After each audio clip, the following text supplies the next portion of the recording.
All right, so chapter 18, people with an allergy or autoimmunity.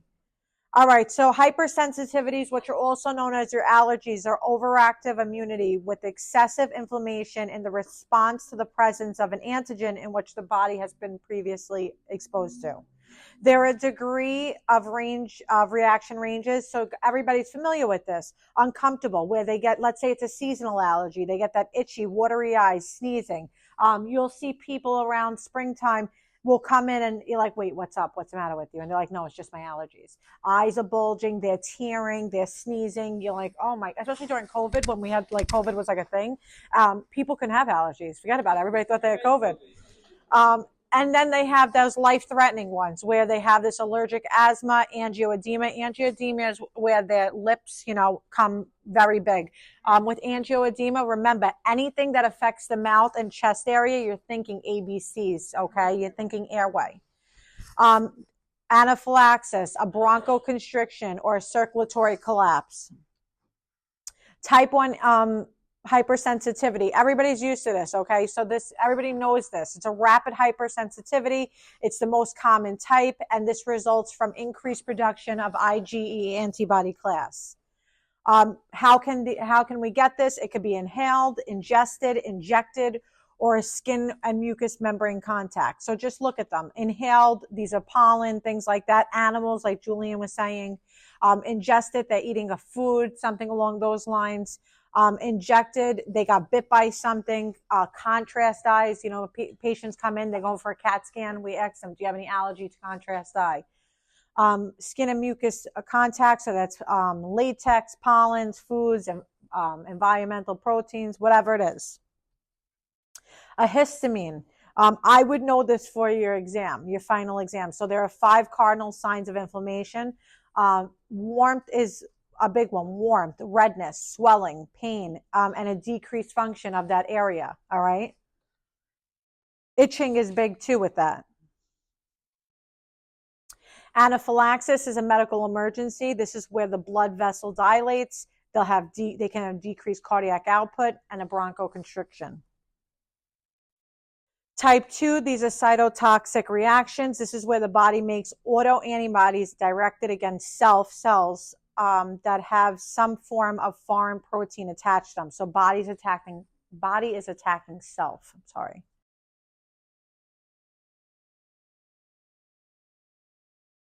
And 3, the result from excess antigens causing immune complexes to form in blood.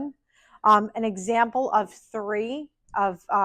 type 3 is like rheumatoid arthritis. All right. And this is because rheumatoid arthritis are caused by immune complexes that lodge into joint spaces. Also, another type 3 is lupus. All right. You remember with lupus, they get that butterfly rash. We'll talk more about that. Type 4 is the delayed hypersensitivity. So let's say the patient comes in and they're like, I got these blotches all over my body. I don't know why, blah, blah, blah, blah, blah. Have you changed anything in your diet? No, I haven't changed any. I didn't eat anything. I ate, because the first thing you ask them is, what did you eat? Did you change your detergent? Things like that. A lot of times they'll say, no, I had the coffee. I drink this coffee every morning and this, whatever. Then you start, okay, what did you do this week? Oh, you know what? I went to dinner. I had the fish. I'm just hypothetically saying, I had the fish. That fish now is a delayed reaction. It's a couple of days later. Now they're having a delayed reaction of it. Okay. Same thing can happen with maybe detergents and things like that, or touching things. They don't realize it at first, nothing happens. And then a couple of days later, they start to feel like weird. They get hives on their body and stuff like that, edema, indurations. Angioedema is a severe type 1 hypersensitivity. So remember, type 1 is just your regular allergies, okay? Food allergies, pollen, things like that. So people can develop not only those itchy, watery eyes and things like that, the sneezing, they can develop an angioedema. With angioedema, you're thinking, airway. You want to make sure the patient, it's not closing off their throat, all right? It affects their lips, face, tongue, larynx, and neck. ACE inhibitors for hypertension is a big one that can give a patient angioedema. So if the patient is started on an ACE inhibitor, and they start complaining that they have some kind of angioedema, what do you think we're going to do? Stop it. Don't take it. Come in. The doctor has to give you something else. So you'll take a history on these patients. You're going to ask them if they're on any drugs, especially for blood pressure control. Physical assessment, you're going to look for lip swelling. If they complain of itching in the back of their, in the back of their throat, deep, firm swelling of the face, lips, tongue, neck. If they have difficulty speaking or drinking, airway, we're concerned about the airway, and nasal swelling. So a lot of times you will lift up the bridge of the nose over here, and you will see like the nasal turbinates will be all swollen. All right. It's kind of hard for them to breathe through that. Intervention is crucial. Okay. You want to make sure they don't have no laryngeal edema, because if they do, we have to protect the airway at that point. First things first, we have to stop the reaction. So if they ask you if the patient is experiencing some kind of angioedema, what are you going to do first? You're going to stop the reaction. All right. Ensure an adequate airway.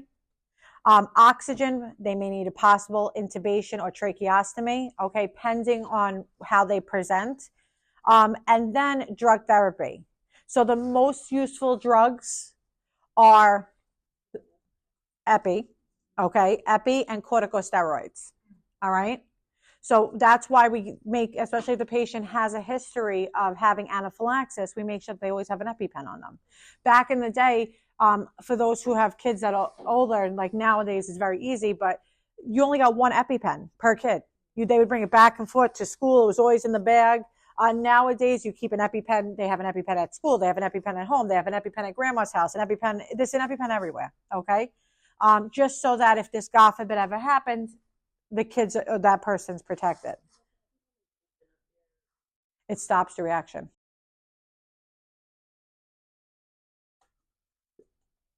Possible intubation would be if the patient has a stridor or the inability to swallow. They need to be intubated. This is what you see. This is your person. This is your patient. When you think of angioedema, you think of her. Anaphylaxis is a life-threatening type 1 hypersensitivity. It's rapid, systemic, and can be fatal. So that's why we have to work very quickly if a patient's having an anaphylactic reaction. Best thing is prevention, preventing this from happening. If a patient if somebody's around and they have this allergy to, like, let's say peanuts or whatever it is, stay away from it. That's just how it goes. If they are severe anaphylactic, they wear a medical alert bracelet saying, hi, God forbid it happens, and they're out in the crowd. Hi, my name is so-and-so, and I have an allergy to peanuts, nuts, like my sister-in-law. She needs that. She's tattooed on her chest.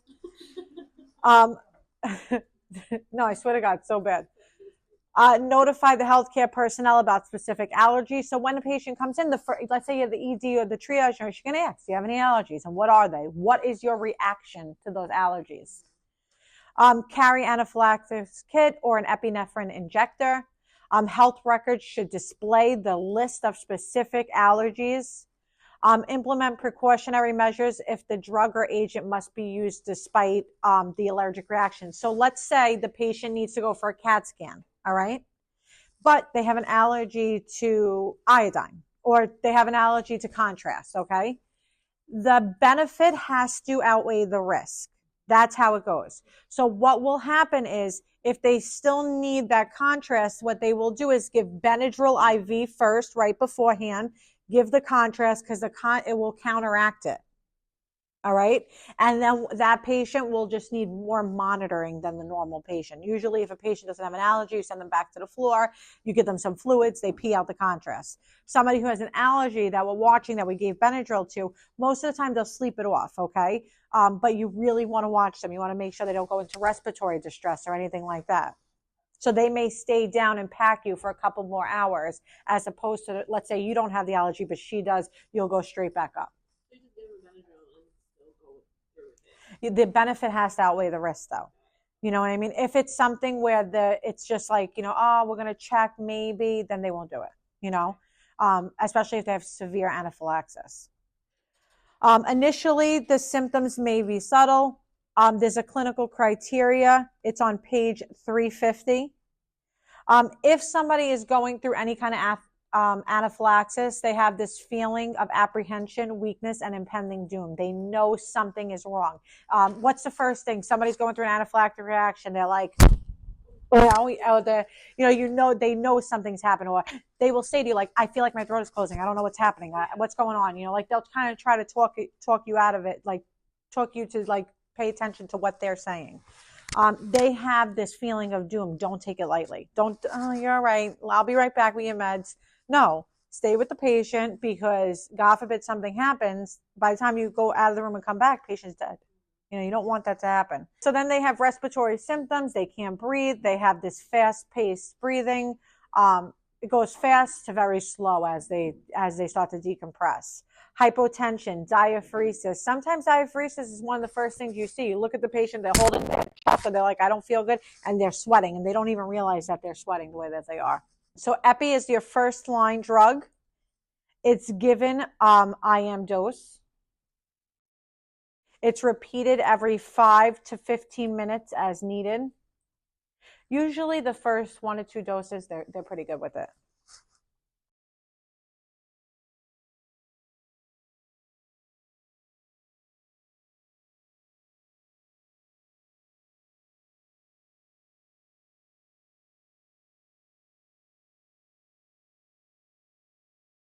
So interventions, you'll establish or stabilize that airway.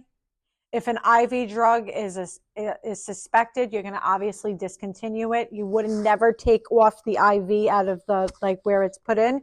The hub wise, you would unscrew it, put it out, and then flush it. All right. That goes, anaphylaxis also goes for like blood transfusions. Okay. So you have a blood transfusion, patient starts going into anaphylaxis. Remember, we have to save the patient for 15 minutes. Patient starts going into anaphylaxis. You're going to unscrew that blood, you're going to flush it, and you're going to run normal saline, okay?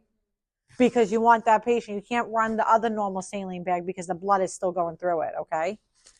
Call a rapid response, apply oxygen. So as usually in the real world, if you had to do them in step order, you're going to call the rapid response first and then apply oxygen. In the real world, as I'm putting oxygen on the patient, I'm calling a rapid response. It's like a kind of a symmetrical thing, like I'm just doing it as I'm doing it. Be prepared to administer epinephrine for anaphylaxis and Benadryl for angioedema and urticaria. Other interventions depend on the degree of the problem and how the patient presents. Every patient is different. Is Benadryl. General autoimmunity. This is inappropriate immunity, develops in a patient and an adult's own tissues. With this is like what we're talking about in this systemic, the third one, the sensitivity. So this is like our lupus, our rheumatoid arthritis, okay? So this is autoimmune disorders. They're chronic, progressive, and self-perpetuating.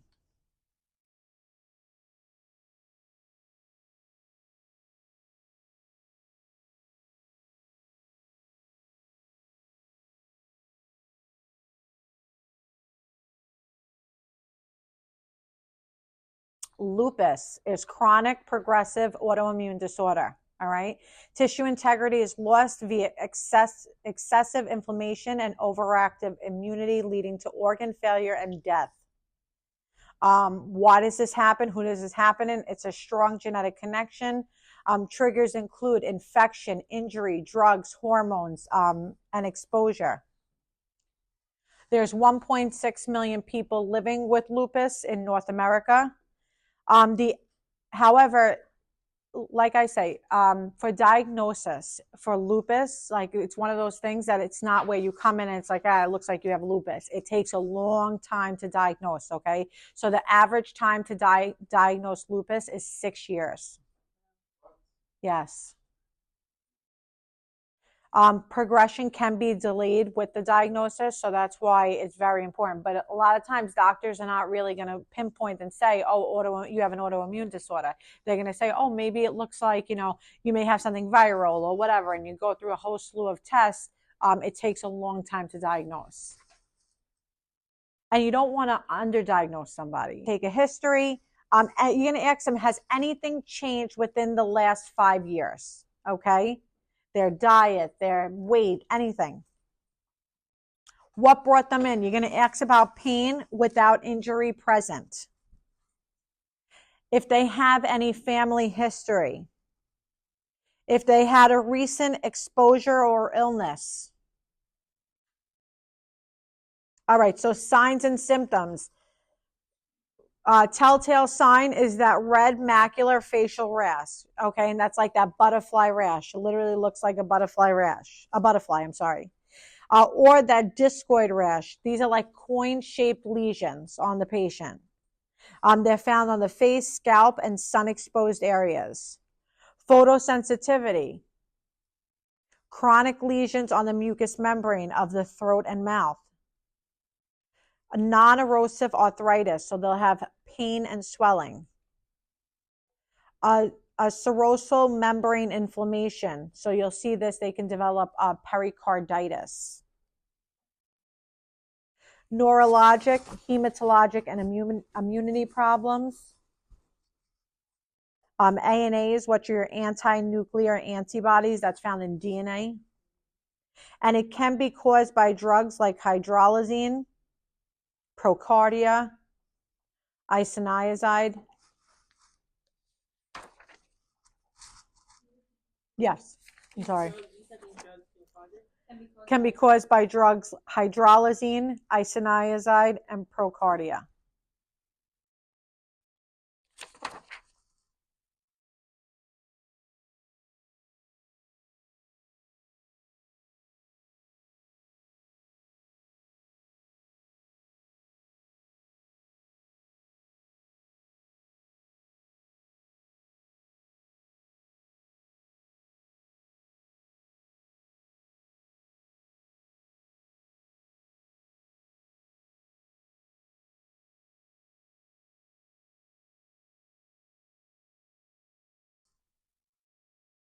Again, psychosocial, somebody comes in, they have a lot of fear, anxiety. You want to assess their feelings about the disorder. Sometimes it's a lot to take in, you know, the follow-up, the exacerbations of it and things like that. Assess what they need. Maybe they need somebody. Maybe they need to talk to somebody. Determine their usual coping mechanisms and support systems. Do they have an army behind them, or are they a solo person coming in and they have nobody with them? Lab assessment. So we'll do the ESR level for any inflammation. Their C3 and C4, their ANAs. We're going to test everything immune, think of, okay? Other diagnostic assessments, they'll do blood and urine tests. Obviously, they want to see if the patient has it. For urine test, they're going to look to see if there's a UTI present. Blood test, they're going to do a whole CBC and a CMP to make sure that all their electrolytes and their blood levels are okay. Managing persistent pain. So we'll usually what they'll do is we'll refer them to pain management. They may try NSAIDs. They can do that complementary integrative therapy. So moist heat, massage. You know, you have nothing better to do in your life. What else is there? If they have a lot of pain, they will put them on steroids, okay? We have to taper those steroids. Remember, you never stop steroids abruptly, all right? You have to be very careful. What's another side effect to steroids that you're going to tell the patient? And weight gain. Yeah. What else? Bones. Bones is more later on, though. Infection, yes. But really, be careful with the glucose and the weight gain. The weight gain gets people because they can't understand how in 2 months or 3 months that they gain 20 pounds. You have to explain to them you're on these steroids. Once the steroids, and this we taper the steroids down, and that's where we really have to educate the patient. You can't just stop them abruptly because a lot of patients are like, nah, I'm not gaining 20 pounds. Like, you crazy? No, but we have to treat you first, and then we'll taper them down, and then you'll go back to your stylish figure. You know, right now you're going to gain a little weight. Managing fatigue. So for every hour up, they should, an hour, relaxing, preventing organ failure and reducing lupus activity periods. So that's the prednisone. Okay, they'll be put on prednisone.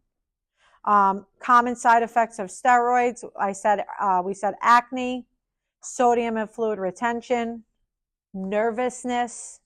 People who are on steroids, believe it or not, they have this period, this thing where they get very nervous. Difficulty sleeping, emotional changes. Long-term steroid use, what do they get? Anybody remember this? Moon face, yes. We said this weight gain. What is another one? What else? Huh? Right, but what else? What else do they have? It's on their back. Hump, buffalo hump. They get that hump for long-term steroids if they're on it for a long period of time. And I said acne. Acne short is like short-term though. Acne's not a forever thing with steroids. It shouldn't be. You should.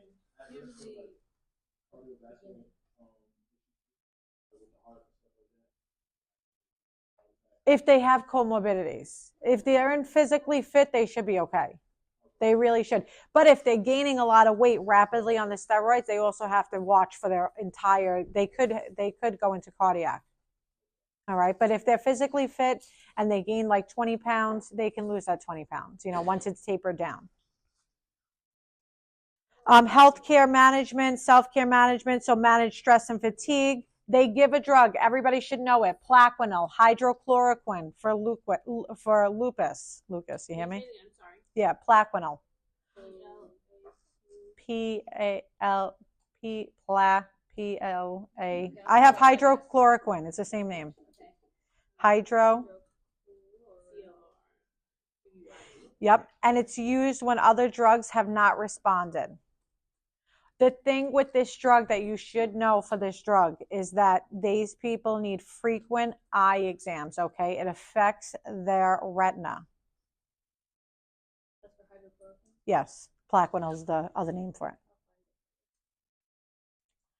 All right, Lyme's. All right, so stage 1, these people have flu-like symptoms. They'll have that bullseye rash. So it literally looks like a bullseye right in the middle, okay?